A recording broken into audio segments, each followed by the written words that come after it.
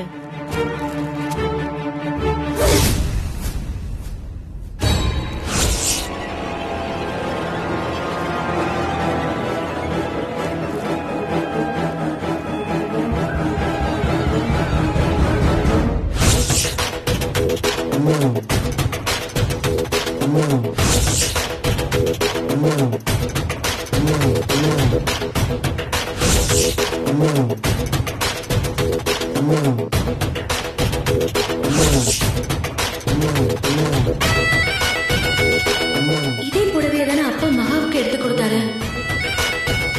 இந்த புடவை அக்கா கிட்ட எப்படி வந்துச்சு?